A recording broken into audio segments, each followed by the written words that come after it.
Hello friends, मैं नीरज कुमार, आपका अपना यूट्यूब चैनल यूट्यूब में आपका स्वागत है कि ना। जैसा कि आप लोग जानते हैं कि किसी भी कॉम्पिटिटिव एग्जाम में या आप इंग्लिश सेक्शन में खासकर आपको मीनिंग की होना बहुत आवश्यक है। जब तक आप मीनिंग जानोगे नहीं, जब तक आप किसी भी चीज को समझ नहीं पाओगे और उसकी बातों को तुम नहीं समझ पाओगे।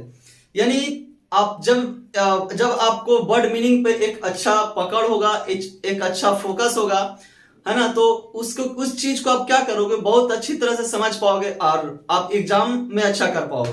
तो इसी के लिए हम लोग क्या करेंगे, आज मीनिंग को यानी मीनिंग सिनोनिम को हम लोग क्या करेंगे, याद करने की कोशिश करेंगे। और साथ साथ आप क्या करते हैं, नोट भी करते चलिए। और जब मैं बोलूं तो आप भी एक बार रिवाइज कीजिए, है ना। और रिवाइज करने के बाद थोड़ा सा आप एक बार रिमेम्बर कीजिए या फिर से एक बार सुबह को पढ़ने का कोशिश कीजिए। चलिए, तो याद करना आपका काम है कि नहीं।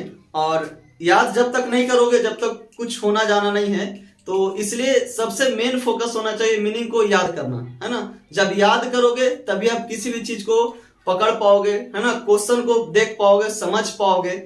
चलिए, तो स्टार्ट करते हैं। सबसे फर्स्ट वर्ड है सिनोनिम, है ना। तो सिनोनिम होता है क्या, माने एक दूसरे से मिलता जुलता वर्ड, है ना। कैसा वर्ड, तो एक दूसरे से मिलता जुलता वर्ड को हम लोग क्या बोलते हैं, सिनोनिम के नाम से जानते हैं। जैसे कि जरा एक लिखवाए हैं, वर्ड इज सिनोनिम, है ना। तो क्या है, word which nearly the same meaning, है ना। Word which nearly the same meaning माने वैसा वर्ड जिसका मीनिंग उसके आसपास हो, है ना, यानी उसी का जैसा हो, लेकिन उसका यूज जो होता है डिफरेंट होता है कि नहीं। तो आपको एग्जाम में डिफरेंट यूज नहीं पूछता है, लेकिन पूछता है सिनोनिम क्या होता है। और डिफरेंट यूज पूछेगा कहीं कहीं, वो बहुत रेयर केस में। चलिए देखते हैं हम लोग। सबसे पहला एक मीनिंग है मेरा अबंडन, है ना। अबंडन का मतलब होता है त्याग देना, क्या कर देना, किसी चीज को त्याग देना। तो चलिए, त्याग देते हैं तो किसी चीज को, अब अगर हम किसी चीज को त्याग दे रहे हैं तो इसका सिनोनिम हो जाएगा गिव अप, है ना। GIVE, give up. Give up का मतलब क्या कर देना, त्याग देना, है ना। लिव का मतलब क्या होता है, छोड़ देना, है ना। फॉरसेक का मतलब क्या होता है, उसको भी छोड़ देना या त्याग करना। चलिए देखिए, एबंडन का मतलब हो गया कोई चीज त्याग देना, और उसका 3 सिनोनिम गिव अप, लिव और फॉरसेक। नेक्स्ट मेरा मीनिंग है ना, एब्रीविएट। एब्रीविएट का मतलब होता है संक्षिप्त करना। आपको जैसे कि पैसेज वगैरह में लिखा रहता है कि इस कहानी को आप शॉर्ट में आंसर दीजिए, है ना। शॉर्ट का मतलब क्या हो गया, एब्रीविएट करके आंसर दीजिए। तो एब्रीविएट का मतलब होता है संक्षिप्त करना, यानी छोटे रूप में। तो इसका सिनोनिम हो जाएगा शॉर्टेन, और दूसरा कंडेंस, है ना, CONDENS, कंडेंस। चलिए नेक्स्ट मीनिंग को हम लोग आते हैं, देखते हैं क्या, एब्डिकेट। एब्डिकेट का मतलब होता है पद त्याग देना। तो एक मीनिंग मेरा और बन गया क्या, एबंडन का सिनोनिम फिर से हो गया एब्डिकेट। हो गया कि नहीं, एब्डिकेट है कि नहीं। तो एब्डिकेट का मतलब होता है पद त्याग देना, और एबंडन का मतलब होता है सिर्फ त्यागना, है ना। तो एब्डिकेट का मतलब कोई खास चीज है, यानी कोई पद को क्या करेगा, त्याग देगा। इसका देखिए सिनोनिम हो जाएगा क्यूट।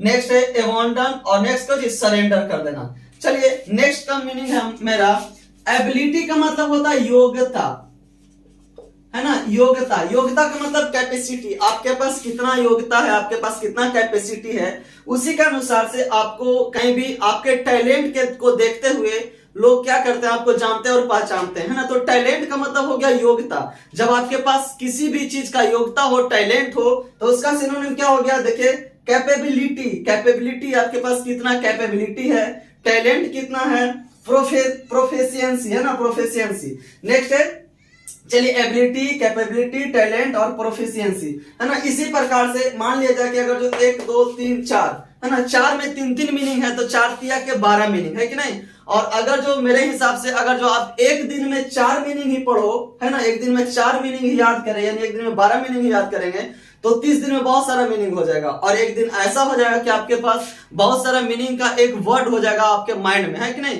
तो सबसे पहली बात मैं ये बताना चाहूंगा कि किसी भी चीज को वो आपके माइंड में बहुत दिन तक रहेगा नहीं, जब तक बार बार उसको ना देखो, जब तक वो आपके आंखों से, जब तक वो याद नहीं रहेगा। मान लिया जाए, अगर जो मैं बोलूं, आपने तो मूवी बहुत सारा देखा होगा, है ना, बहुत सारा मूवी देखा होगा, लेकिन उन बहुत सारे मूवी में कोई ऐसा मूवी का नाम मैं बता दूं कि उसके बारे में बताओ, शायद आप नहीं जानते होंगे। लेकिन ऐसा ही मैं बोल दूं कि बाहुबली के बारे में देखा तो तुरंत आपका माइंड में आ जाएगा पूरा फिगर के साथ, अच्छा ये हीरो यहाँ पर ऐसे कर रहा था, तलवार से ऐसे काट रहा था, पूरा आपका यानी पूरे का पूरा उसका पिक्चर आपके सामने आ जाएगा, आंखों के सामने।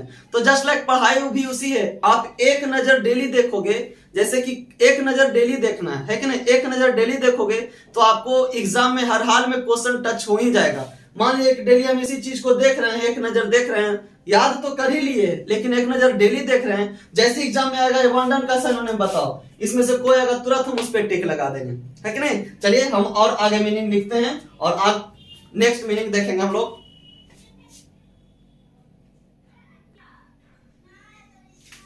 नेक्स्ट मेरा मीनिंग है, जरा देखेंगे, एबनॉर्मल, है ना। एबनॉर्मल का मतलब होता है असाधारण, जो साधारण नहीं है ना। एबनॉर्मल का मतलब क्या चीज, असाधारण, जो साधारण नहीं है। तो साधारण नहीं रहेगा तो क्या होगा, अगर जो मान लिया जाए कोई व्यक्ति यहाँ पे रहे हमसे डिफरेंट रहे तो क्या बोलेंगे, क्या साधारण व्यक्ति है कि नहीं, एबनॉर्मल है। तो क्या हो जाएगा, पेसिकुलर। पेसिकुलर का मतलब होता है असाधारण, या डिफरेंट बोलेंगे तो क्या, असाधारण का मतलब हम लोगों से अलग। चलिए नेक्स्ट मीनिंग है, अब्सेंस का मतलब होता है अनुपस्थिति, है ना, अनुपस्थिति, है ना। उसका सिनोनिम हो जाएगा डर्थ, DEARTH, डिफेंसिएसी और अस्कारसिटी, है कि नहीं, अस्कारसिटी। नेक्स्ट मीनिंग है अब्सोल्यूट। अब्सोल्यूट का मतलब होता है पूर्ण या शुद्ध, क्या, पूर्ण या शुद्ध। इसका मीनिंग क्या बोल सकते हैं सिनोनिम, तो कंप्लीट या एग्जैक्ट, है ना। पूरे, कंप्लीट का मतलब कुछ पूरा, और एग्जैक्ट का मतलब भी क्या हो सकता है, शुद्ध या पूर्ण।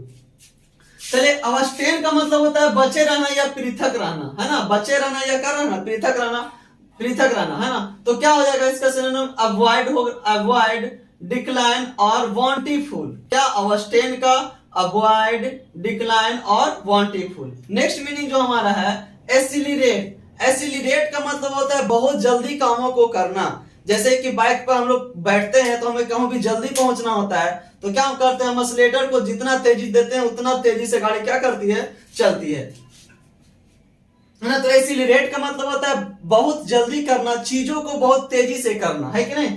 तो क्या हो जाएगा, एडवांस, है ना, एडवांस हो जाएगा, एक्सपेंडिट हो जाएगा और हरी हो जाएगा। हरी का मतलब क्या, जल्दी करना, एक्सपेंडिट और एडवांस। नेक्स्ट है एसेंट। एसेंट का मतलब होता है दबाव या तो जोर देना, या तो दबाव या तो जोर। तो क्या हो जाएगा, एम्फेसिस और स्ट्रेस, है कि नहीं।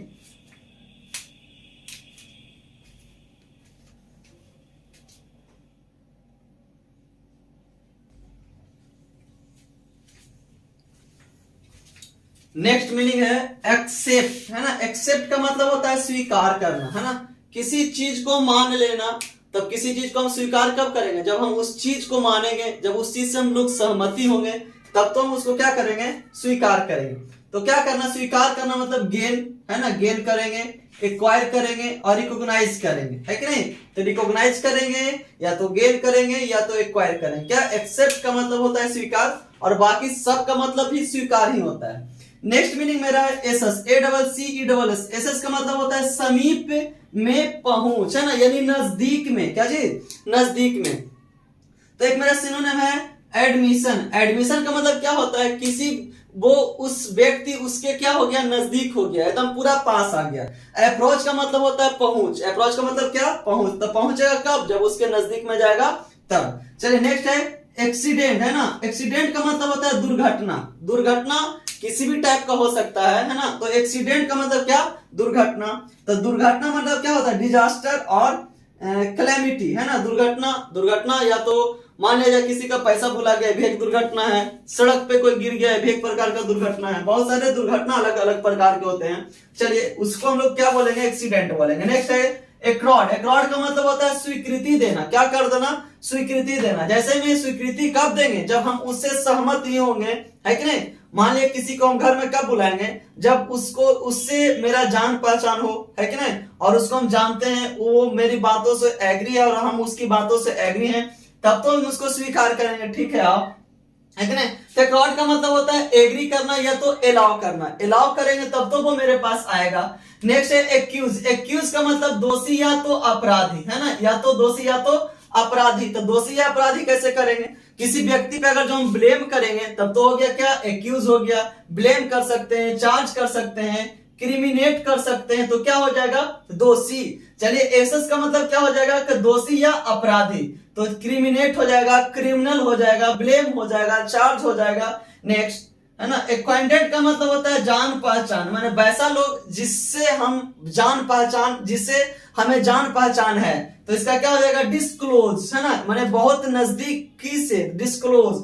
आगे इन्फॉर्म का मतलब क्या होता है, डिस्क्लोज, यानी इन्फॉर्म का मतलब होता है क्या करना, उससे जान पहचान करना, है कि नहीं। चलिए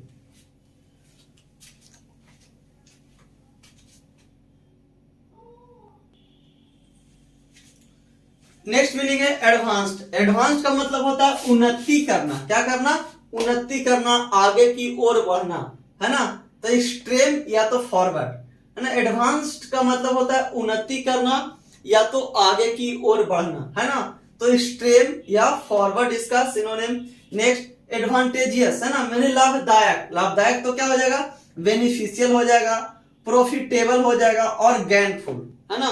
प्रॉफिटेबल, बेनिफिशियल और गेनफुल, गेनफुल। चलिए नेक्स्ट है अफेक्शनेट का मतलब होता है स्नेही या तो प्यारा, है ना, या तो स्नेही या तो प्यारा। जैसे कि फ्रेंडली, फ्रेंडली का मतलब क्या होता है, दोस्ती। तो दोस्ती किससे लोग करते हैं, तो जो जिस व्यक्ति को अच्छा लगता है, रहन सहन, हर एक वो चीज उसका पसंद आता है, उसका गुण दोष सब, जो उसके बारे में और जो उसके बारे में जाने और उससे वो क्या करे, उसके बारे में जाने, उससे अच्छा लगाव हो, तभी तो वो दोस्ती करेगा, उसका आचरण उसको, उस व्यक्ति को पसंद आए, है कि नहीं। तो क्या होगा, अफेक्शनेट का मतलब होता है स्नेही, और जैसे फ्रेंडली यानी उसका सिनोनिम काइंड भी हो जाएगा, डिवोट भी हो जाएगा, है कि नहीं। नेक्स्ट एग्रीबिएट का मतलब होता है क्रोधित कर देना, क्या कर देना, क्रोधित कर देना। जब किसी व्यक्ति को क्रोधित कर दोगे तो क्या हो जाएगा, वो इरिटेट हो जाएगा, चिढ़ने लगेगा, है कि नहीं।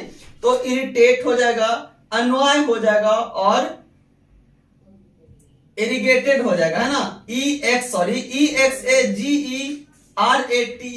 एक्सेग्रेटेड का मतलब क्या होता है, क्रोधित, है ना। चलिए मैंने 20 मीनिंग आपके सामने दिया है और आपको 20 मीनिंग लिखे हैं, और आप इसे अपने नोटबुक पे जरूर नोट करने का कोशिश कीजिएगा, और पर डे आप इसे एक बार जरूर पढ़ें, है ना। आपको बहुत बेनिफिट होने वाला है, आप एक अच्छे एग्जाम की तैयारी कर रहे हो और इससे आपको बहुत ही ज्यादा फायदा होने वाला है कि नहीं।